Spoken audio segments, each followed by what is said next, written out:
हर गांव की एक कहानी होती है, कुछ कही जाती हैं, कुछ फुसफुसाई, और कुछ ऐसी होती हैं जिन्हें सुनकर लोग घर का दरवाजा बंद कर लिया करते हैं। राजपुर गांव में भी एक ऐसी ही कहानी थी, पीपल का पेड़। कहते हैं उस पेड़ की जड़ें सिर्फ जमीन में नहीं बल्कि एक मरे हुए आदमी की आखिरी चीखों तक फैली थी। साल 1998 की वो सर्द भरी रात, गांव के बाहर तालाब के पास लगा हुआ पुराना पीपल का पेड़ है,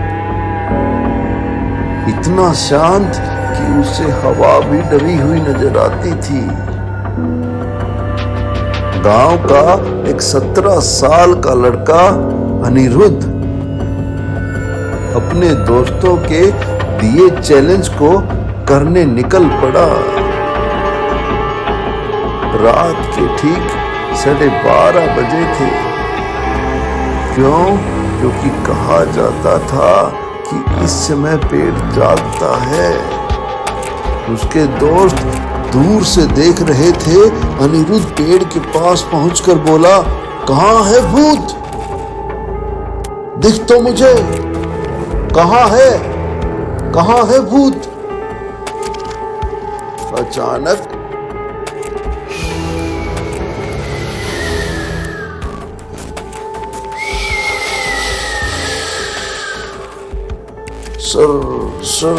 सर पेड़ की पत्तियां बिना हवा के हिलने लगी, जैसे कोई अदृश्य चीज उतर रही हो। अनिरुद्ध ने टॉर्च उठाई, रोशनी सीधी उस पेड़ के तने पर पड़ी और तना ना जाने कब से हल्का हल्का सांस ले रहा था, ऊपर नीचे जैसे कोई जिंदा शरीर हो। अनिरुद्ध की चीख उसके गले में ही अटक गई। अगले ही हफ्ते गांव के 2 बुजुर्गों ने भी दावा किया, उन्हें रात में पेड़ के पास एक आदमी की उल्टी परछाई घूमते हुए देखी। गांव वालों ने पूछा, उल्टी परछाई यानी सिर नीचे और पैर ऊपर। परछाई जमीन से उल्टा लटक कर चल रही थी और जब उन्होंने भागने की कोशिश की तो पीछे से किसी ने धीमे से कहा, उधर मत देख। लेकिन आवाज किसी इंसान की नहीं थी, बल्कि जैसे गला फटा हुआ हो और सांसें टूट रही हो।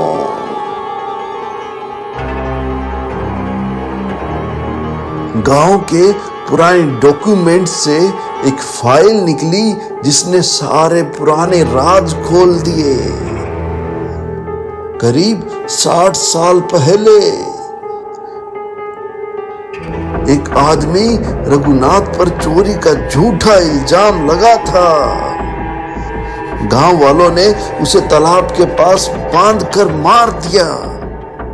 मरने से पहले उसकी एक आखिरी चीख थी,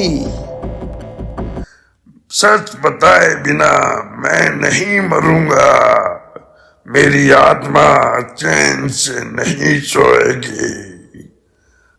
और उसी जगह पर एक पीपल का पेड़ उगाया और लोग कहते हैं वो पेड़ रघुनाथ की मृत्यु का नहीं, उसकी अधूरी आखिरी चीख का परिणाम था।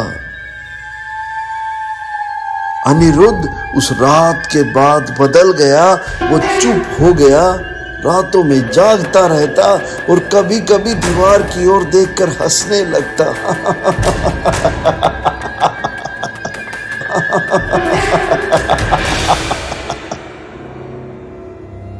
एक रात उसकी माँ ने उसके कमरे से आवाज सुनी, टप टप टप टप, जैसे कोई रस्सी खींच रहा हो।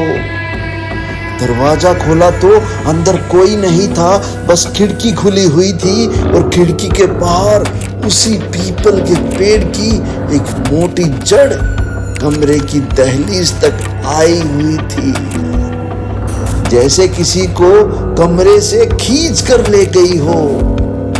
उसके बाद अनिरुद्ध कभी नहीं मिला।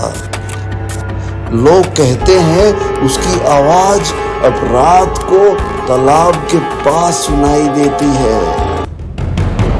मुझे वापस ले चलो, मुझे वापस ले चलो, प्लीज मुझे वापस ले चलो, निकालो मुझे कोई यहां से। लेकिन अगर कोई पास जाए तो पेड़ की जड़ें धीरे धीरे उसकी तरफ खिसकने लगती हैं। आज 2025 में भी राजपुर गांव में वो पीपल का पेड़ अब भी मौजूद है। दिन में वह बिल्कुल सामान्य साधारण दिखता है, लेकिन रात में उसकी टहनियां आदमी की उंगलियों की तरह मुड़ जाती हैं। कई बार लोग कहते हैं जब वो वहां से गुजरते हैं तो कोई पीछे से कहता है, उधर मत देख, उधर मत देख।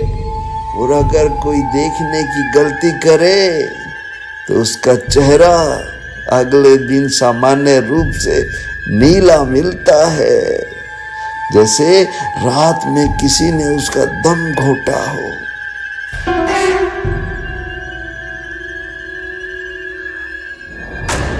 बस इतनी सी थी ये कहानी। अगर आपको ये कहानी डरावनी लगी तो कृपया करके लाइक कीजिएगा और चैनल को सब्सक्राइब कीजिएगा। अगर ज़्यादा अच्छी लगी तो अपने दोस्तों के साथ शेयर जरूर कीजिएगा। धन्यवाद।